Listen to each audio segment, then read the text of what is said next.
প্রিয় শিক্ষার্থী ভাই বন্ধুগণ, আসসালামু আলাইকুম। আশা করি আল্লাহর রহমতে সকলে ভালো আছেন।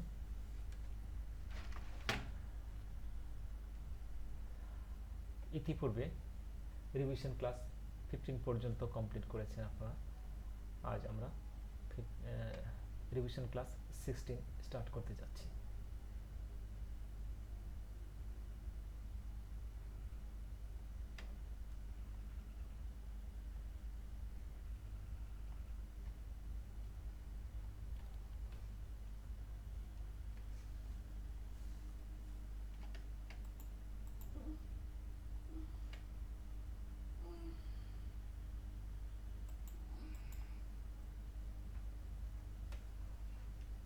তো এবার আমরা টেন্স অ্যান্ড ভয়েস ক্লাস এর পাস্ট টেন্স সম্পর্কে আলোচনা করব। তো আমরা জেনেছিলাম A equal active sentence, P equal passive sentence. তো এখানে S equal subject, V two ভার্বের সেকেন্ড ফর্ম বা পাস্ট ইনডিফিনিট এক্সটেনশন বা পরবর্তী বর্ধিত অংশ সেন্টেন্সের। তো আমরা subject I, V two did, it extension বা অবজেক্ট। তো এই আই ডিড ইট, এটি আমরা প্যাসিভ করলে পাই according to rules of active to passive. Object will be subject, that means object as subject, object হবে subject প্লাস এখানে auxiliary verb বসবে টেন্স অনুযায়ী ওয়াজ অথবা ওয়ার, তারপর ভার্বের থার্ড ফর্ম বা পাস্ট পার্টিসিপল। পাস্ট পার্টিসিপল পরে অনেক কিছু বসতে পারে। তারপর বাই, উইথ, অর্থাৎ সাবজেক্টটা যখন অবজেক্ট হয়ে যাবে, subject as object, that means object হয়ে যাবে সাবজেক্ট, সরি অবজেক্ট হয়ে যাবে সাবজেক্ট হয়ে যাবে অবজেক্ট, সেই অবজেক্টের পূর্বে বাই বা উইথ বসবে। তো অ্যাকর্ডিং টু রুলস আমরা সেন্টেন্সটি পাই অবজেক্ট হলো সাবজেক্ট, ইট হলো অবজেক্ট, এখানে সাবজেক্ট হয়ে চলে আসলো ইট, তারপর যেহেতু পাস্ট ইনডিফিনিট টেন্স ইট এর অক্সিলারি ভার্ব হয় ওয়াচ, তাহলে আমরা পেলাম ইট ওয়াচ। তারপর বলা হয়েছে ভার্বের থার্ড ফর্ম, অর্থাৎ ডিড এর ডু হলো ভার্বের সেকেন্ড ফার্স্ট ফর্ম, ডিড হলো সেকেন্ড ফর্ম, আর ডান হলো থার্ড ফর্ম। তারপর বলা হয়েছে বাই, অর্থাৎ এখানে আই যে সাবজেক্ট ছিল, আই টু অবজেক্ট হলো মি, আই হলো মি, মি এর পূর্বে সূত্র অনুযায়ী বাই বসেছে। তো পুরো সেন্টেন্সটা আমরা পাচ্ছি ইট ওয়াজ ডান বাই মি, আমার দ্বারা করা হয়েছিল। তো এবার পাস্টের পাস্ট কন্টিনিউয়াসে দেখি। এই সেন্টেন্সটি আমরা একই সেন্টেন্স আমরা একাধিকবার ব্যবহার করেছি আমাদের বোঝার সুবিধার্থে। সাবজেক্ট আই,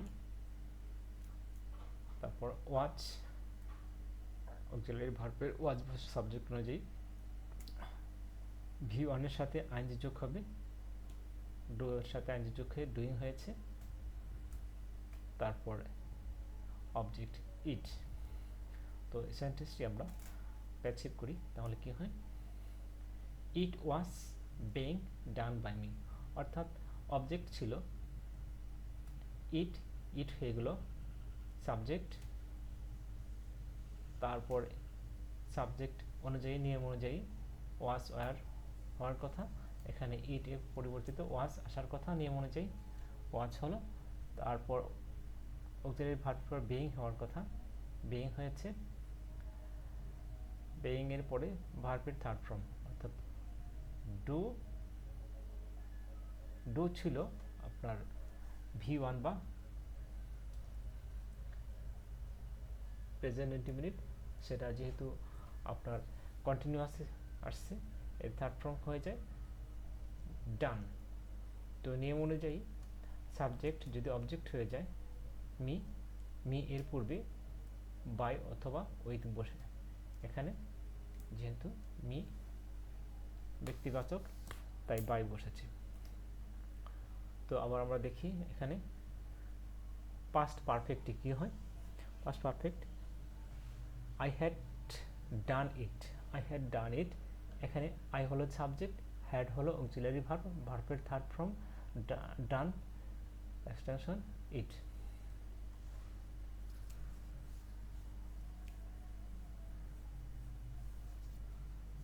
তো পাস্ট পারফেক্ট টেন্স এর বাক্যটি আমরা প্যাচিপের সাধারে পাই। অবজেক্ট ইট হয়ে গেল সাবজেক্ট ইট, তারপর ভার্ব অনুযায়ী সাবজেক্ট অনুযায়ী হ্যাড এসেছে, সূত্রের হ্যাড, এই সেই হ্যাড। তারপর হ্যাডের পরে বিন, এই সেই বিন নিয়ম অনুযায়ী। তারপর ডান অর্থাৎ ভার্বের থার্ড ফর্ম, ডান ডু এর থার্ড ফর্ম ডান। তারপর যেহেতু এখানে আই ছিল সাবজেক্ট, অবজেক্ট হয়ে গেল আই, মি হয়ে মি এর পূর্বে বাই বসেছে। It had been done by me, ইহা আমার দ্বারা করা হয়েছিল।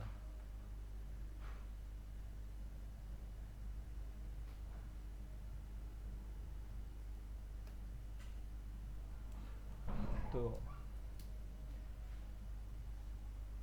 আর একটু উদাহরণ দেখি। পাস্ট পারফেক্ট কন্টিনিউ আছে।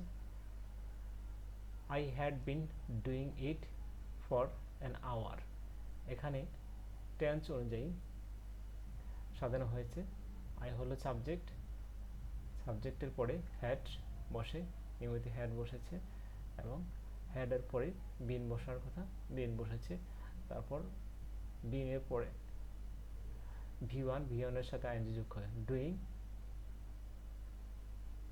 তারপর